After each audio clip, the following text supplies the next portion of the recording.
Hi, Silke. Thanks so much for joining us here on the podcast today. I'm excited to talk to you.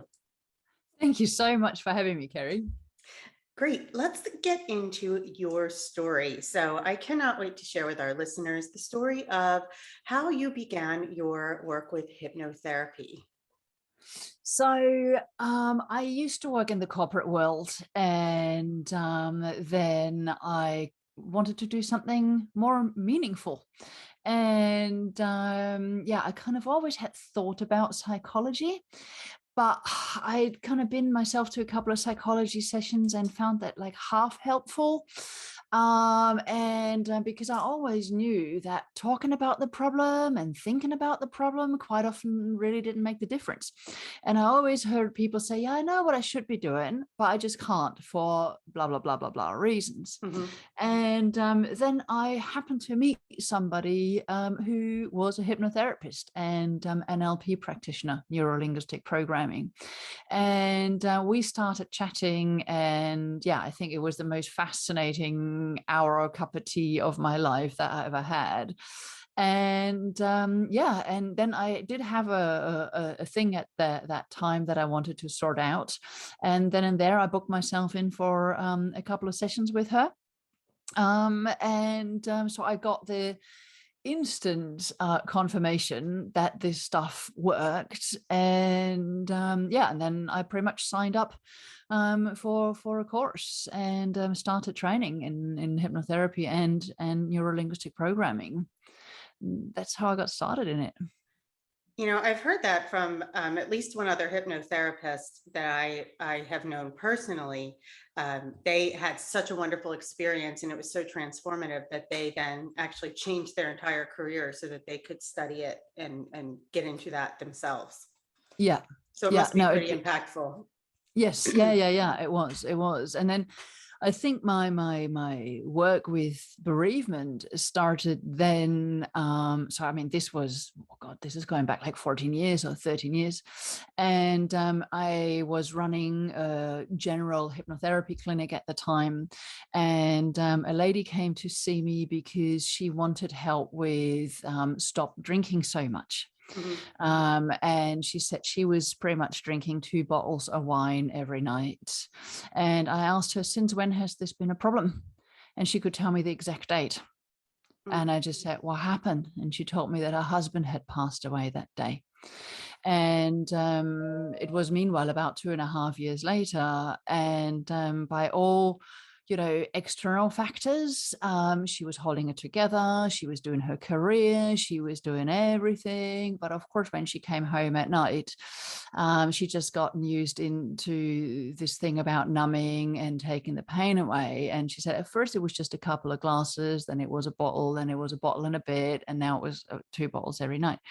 So I instantly realized that this was not an alcohol problem. This was a grief problem. And so I asked her whether it would be okay if we started to work through that. And she said, well, yeah, I'd done some counseling. And I just asked her some questions. And I realized that, there was so much stuff going on. And within a few sessions, every time she came back, she looked just that little bit lighter. The sessions were always big. There were always lots of emotions coming out. Mhm. But it was wonderful because it was like for the first time she actually allowed herself to grieve. And it was almost in a lot of grief, there's almost like a little bit of self guilt. I should have said Yes. something sooner. I should have sent him to the doctor sooner. If only I had da da da da da. And once we cleared the decks of all of that stuff, with her, there was also some kind of resentment of the medical facilities in general. Of she felt that they had let him down, and so on and so forth. And once we got rid of all the other stuff, all of a sudden she actually felt like she could grieve. Whereas Mhm. beforehand, it was always going into anger, into frustration, into self-loathing, into all of those things. And she couldn't actually get on with the grief in and of itself. And she said that through the session, she felt she had the strength to actually be sad and allow herself to be sad. And and then within a number of sessions, she really made huge progress. And of course, she stopped drinking because that was just a symptom of it all Yeah. anyway. So we didn't really have to do anything on it. And she said she now felt that she had a much deeper connection with her loved one, so that she now actually felt connected to him, whereas beforehand she just kind of felt untethered and lost. Yeah. And and that was, to me, so fascinating, really. And then I started to get really curious about grief and went much deeper into studying grief and bereavement and all that. Yeah. So yeah, I would that's how I started imagine practice.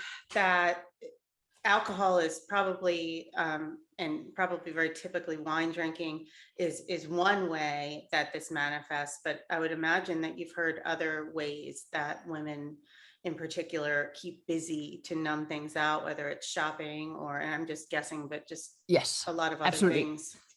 Keeping busy, working too much, Mhm. quite often also eating. That they Mm. say it feels like I feel empty. I feel like I have a hole inside me, and they just can't stop emotional eating, or they can't stop eating whatever it may be, whether it's chocolates or chips or whatever it may be for them.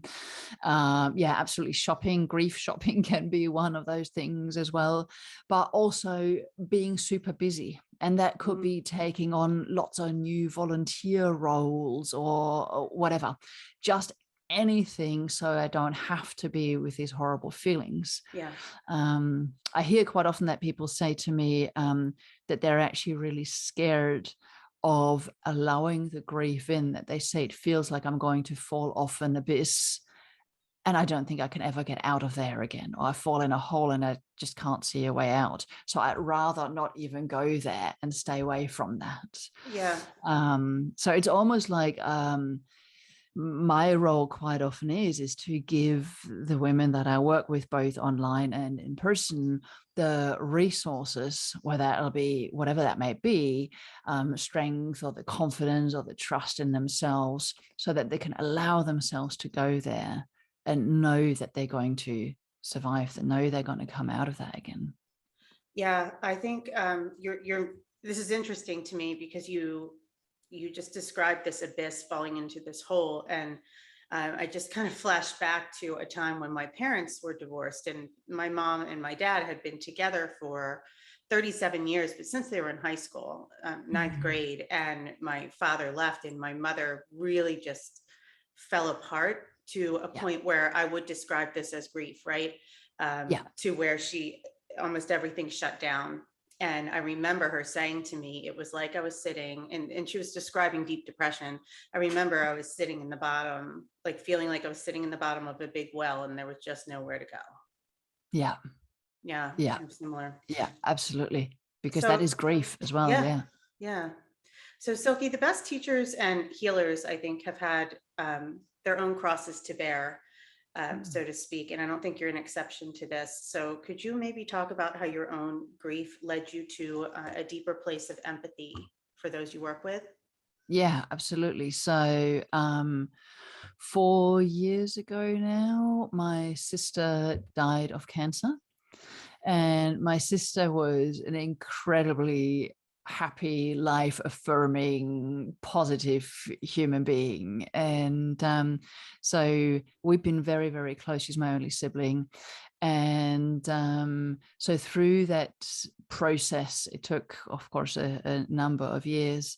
And I was always there for her. And we'd actually done quite a bit of work together as well.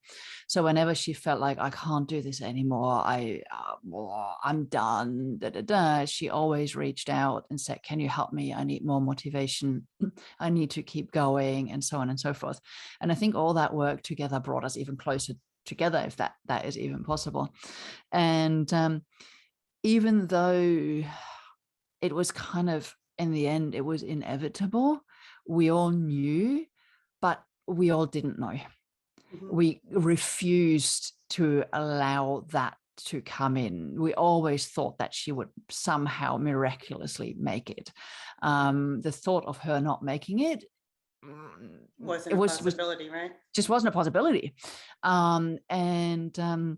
So then when she did die, of course, I had also said to her that, yes, we would all be incredibly sad when she goes, but that I would also make sure that somehow we would all manage to enjoy life at some stage again. And with all, I meant her husband, who she'd been together also with since high school, and our parents. And yeah, so I had to go even deeper on understanding grief, because I had no idea how, but I was hell bent on keeping my promise.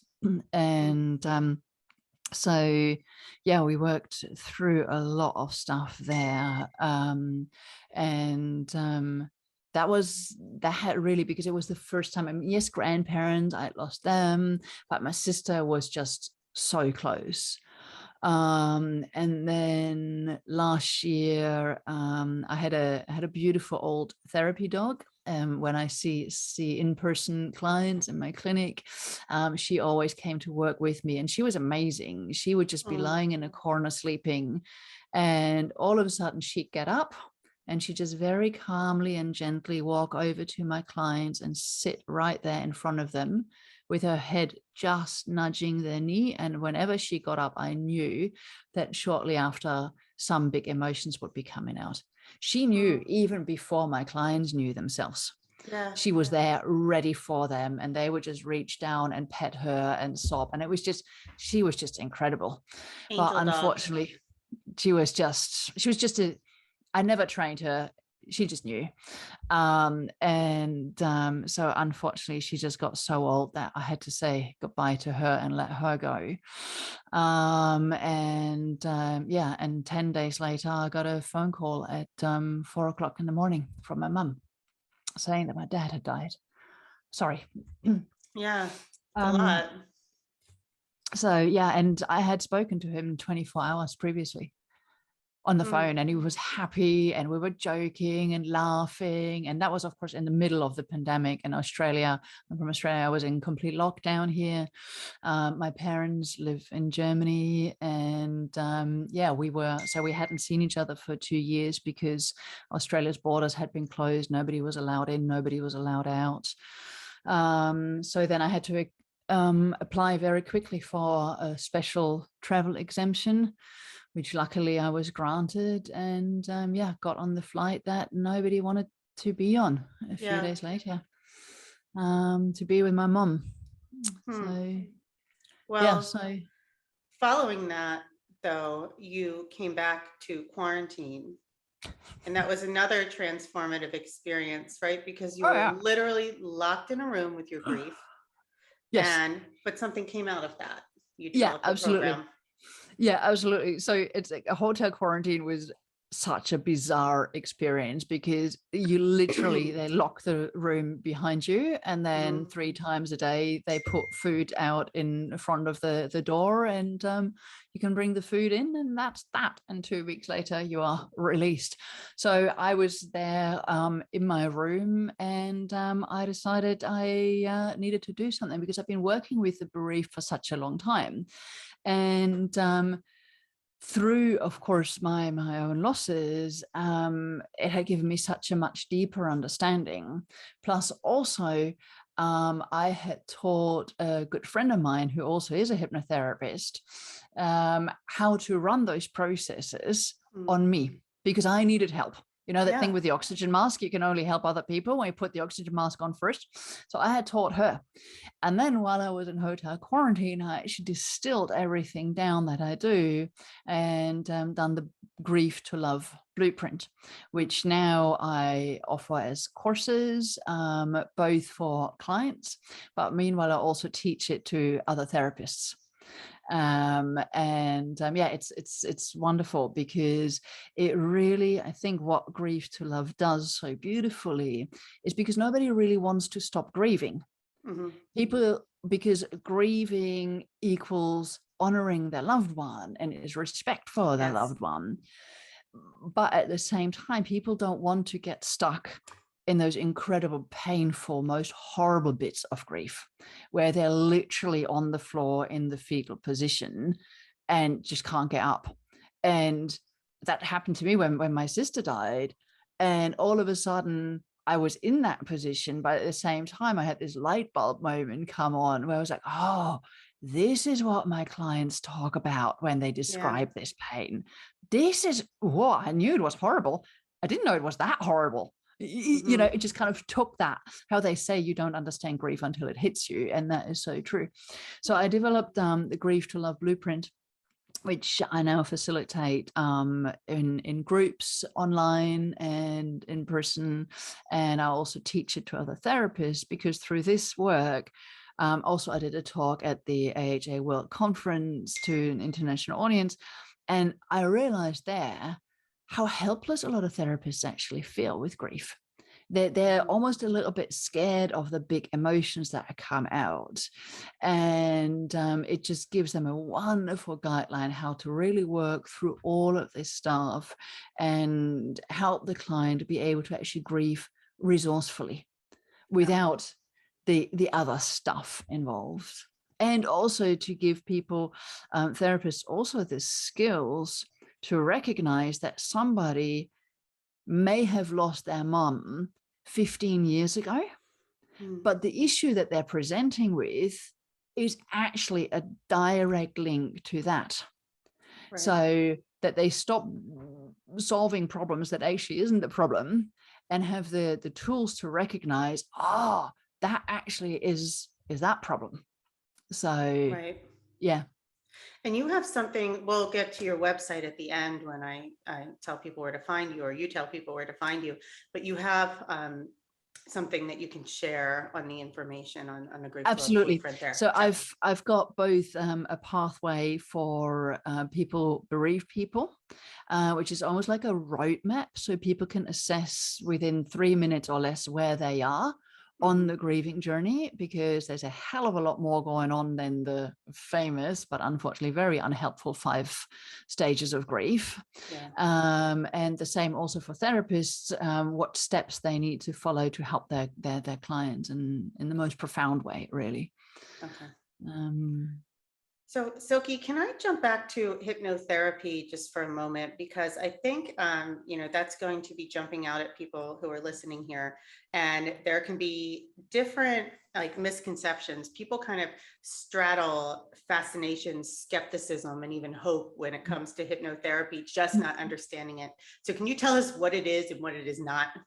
Sure, absolutely. Yes, and you're absolutely right. It is kind of like that mixture between the old stage hypnosis stuff, and people are very skeptic, but on the other hand, they're kind of expecting it to be a magic pill.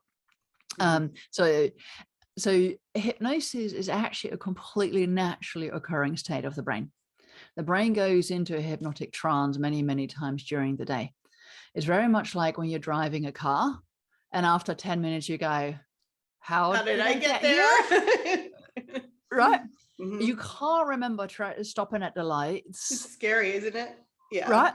But of course, at that moment in time, your unconscious was fully focused on the job of driving, Mhm. while your conscious mind was off with affairs like, oh, what am I going to do later on today? Oh, I got to go shopping, and oh, what am I going to do on the weekend?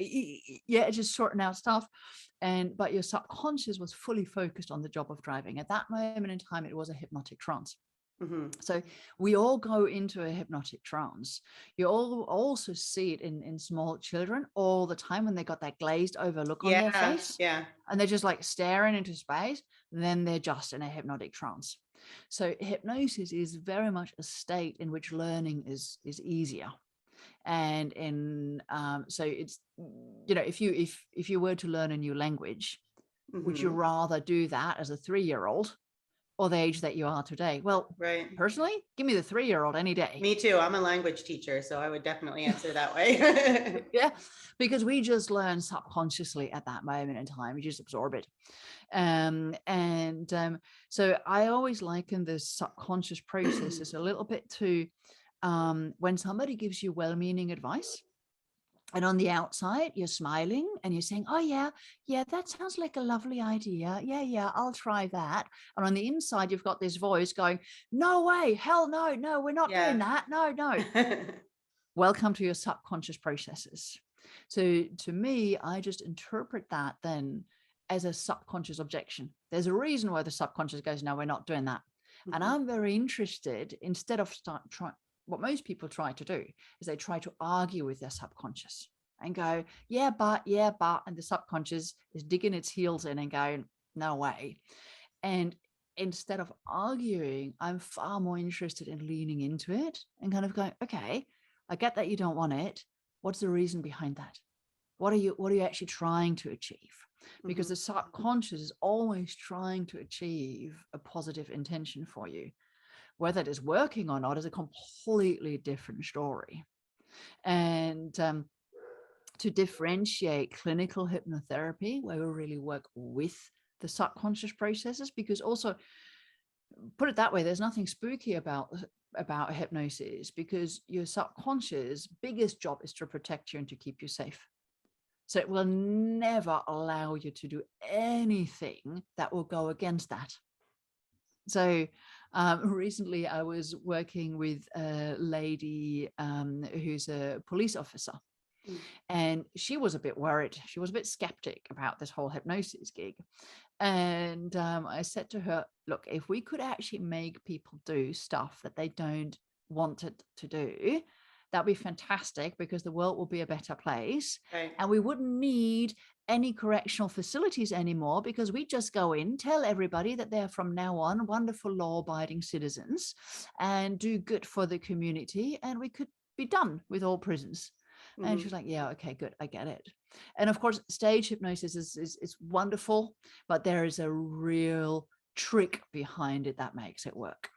Mhm. And that trick is very simple, because if you go to a stage hypnosis show, you know without a shadow of a doubt that the people who end up on stage will be doing funny things in front of the audience.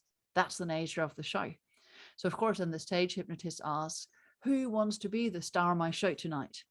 And then you get three categories of people. You get the ones who are gagging for it. Yes, yes, yes. Please pick me, pick me, pick me.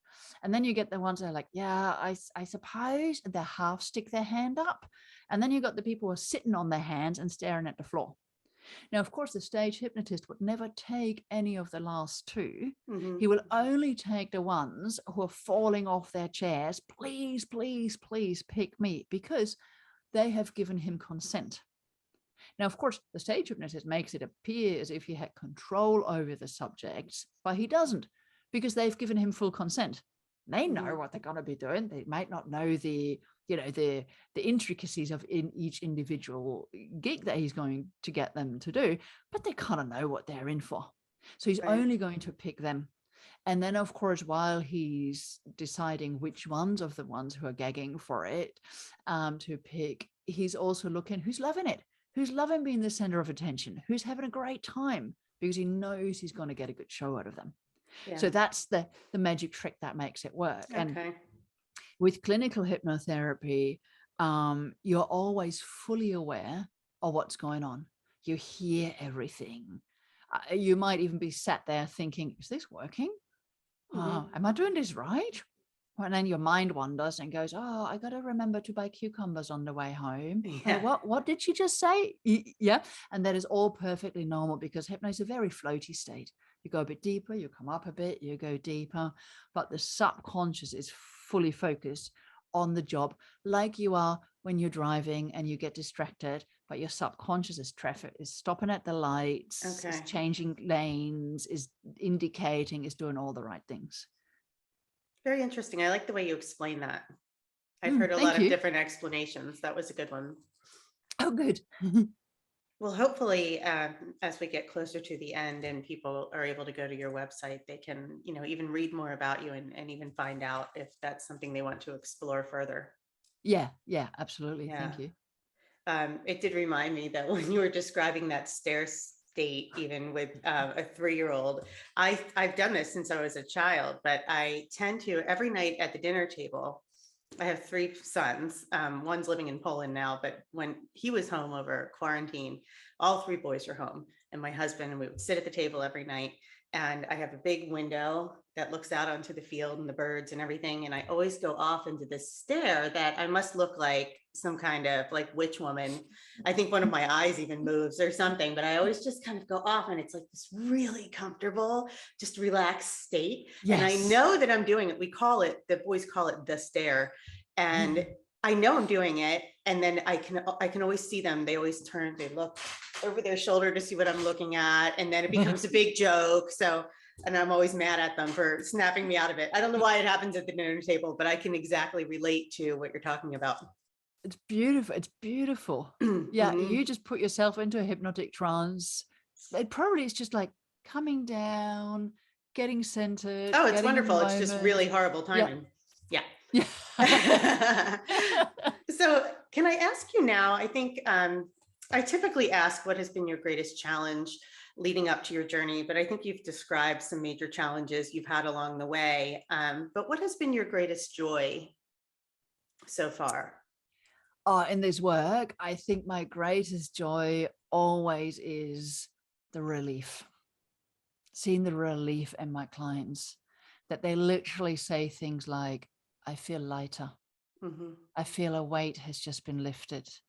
Or all of a sudden they just go, and it feels like they actually have taken a really deep breath for the first time in a long time. And then they continue breathing more deeply.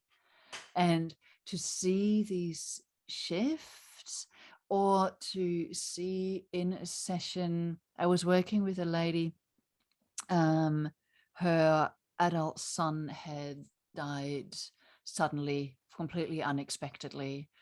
And her mum had died when she was a child, and she hardly had any memories of her mum. And to this, the lady was, I would say, probably in her 60s. And to this day, just thinking of her mum would always make her so emotional, because the only memories she had were of the funeral. And so I thought starting to work with the son was just a little bit too close. I needed to build confidence in her own subconscious processes first. And we did some work around the mum. And then all of a sudden she just started sobbing and crying. But I realized very quickly those were tears of relief, because all of a sudden she came back to, and she said, I have all these memories of my mum. I remembered us going for a picnic. I remembered us all sitting on the picnic blanket. I remember how she always baked this particular cake. And all of a sudden there were these memories. And she was just so relieved that she still had these memories. And she hadn't thought about these things in, like, I don't know, 50 or 60 years. And all of a sudden those memories were back. And those were just those happy, beautiful tears. Those things, they just give me such joy. Yeah. That, yeah. And those memories, I'm sure you experience that a lot. I always thought of myself as some kind of odd person because I'm able to remember back to the time I was 2 and 3 years old. I have very clear, vivid memories. Even of my father carrying me up the steps, and just Yes. very clear moments. So I think, we all have those. It's just a matter of accessing them, right? Yeah, absolutely. And quite often, especially in grief, it's almost like that the subconscious is trying to be helpful by hanging on to the last memories. But those last memories, they're hardly ever nice. So it almost is like, because the subconscious is hanging on so tightly to those last memories, that by doing so, it blocks out all the other ones, all the good ones. Yeah. But we want to remember the person wholly, and in all of that they represented. Yeah. So yeah, it's a different way of doing it. So I have 2 more questions for you. The first is, are there any books that you would recommend for someone who is just starting out on the grieving healing journey that you find helpful? It's such a great question. I think that's the book I have to write. I haven't written that book yet. I would probably say the most helpful one would definitely be Megan Devine.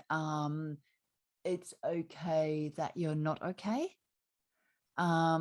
I think that is because it gives people permission to grieve. Because when you think about it, I don't know what it's like in the US, but here, when their husband or a parent has died, I think we get 2 days special leave. That Yeah, it just doesn't do anything. right. And then people are like, okay, great, good. Okay, so the funeral is done now. So now get on with the job. Um, Yes. and we just don't have a particularly good grieving culture. So then people come to me and they feel, well, it's been 10 months now and I'm still not okay. That's okay. It's grief, something massive that your entire life has fallen to a million pieces. Your entire life is shattered. It's okay that you're not okay. Yeah. Give yourself that permission to grieve. So yeah, that I think that is a very useful book. Okay. Now, I do always ask, what is one piece of advice you would give to a woman who's grieving? I happen to have a dear friend who fairly recently lost her husband. She has two young Mm, girls, and it was a suicide. He was a police mm, officer, a former partner and best friend of my husband. And yes. it's been very difficult, really, Yeah. for all of us to wrap our heads around. Mm. And she seems to be doing very well, but I know that she is deep in grief, right? Yeah. So what is something that you would say to her? What is something she could do even just right now to take a step towards allowing herself to grieve? Yeah. I think in I mean, especially with suicide, it makes things even more difficult again.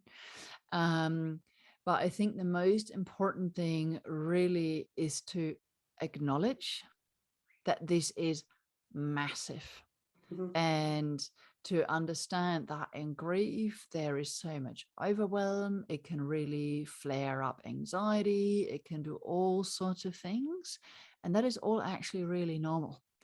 And to not put a time frame on anything.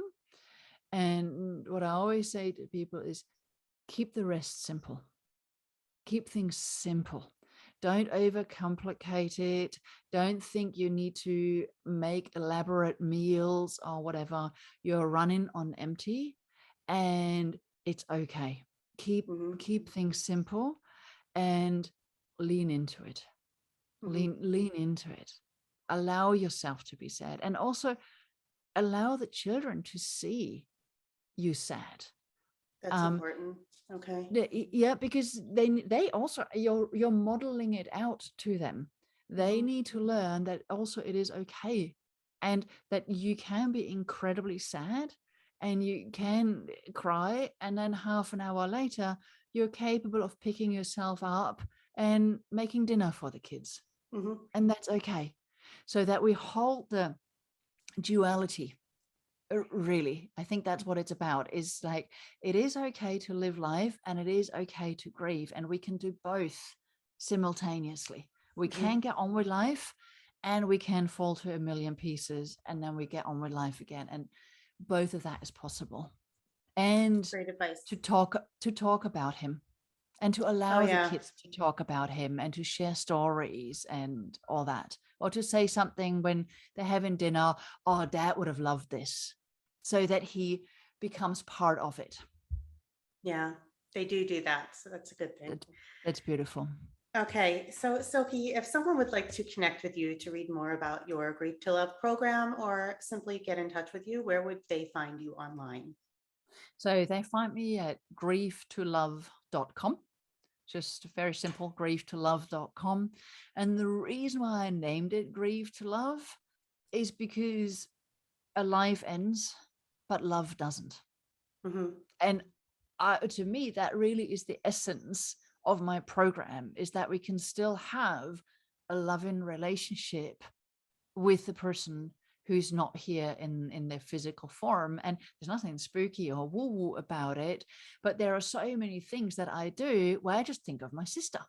There are other things that I just kind of go, oh, dad would love this. Hmm. Yeah. And it's almost like, I know it's a bit of a trivial kind of comparison when I say it like that, but you might remember a childhood friend, or you might remember a special teacher who just had a huge influence on you. You've got no idea whether they're still alive. You have lost all contact with them, but when you think about them, you get a smile and you get a warm feeling. And that really is the feeling that my clients also get after working through all their stuff and doing the hard work and but they still feel that sense of connection, and that they can still get teary like I did at the beginning when I started talking about dad. But then there's that sense of, yeah, he's still here. So yeah, that's why I called it Grieve to Love. So you can Very find me nice. at grievetolove.com. All right, so I'm going to include that information in the notes of the show and also on the YouTube channel as well. So Thank this you has so just much. been, it's been a wonderful conversation, really. I feel like you've helped me as well as I'm sure many who are listening. So thank you so much for being here today, Silke. Oh, thank you so much for having me, Kerry. Loved it.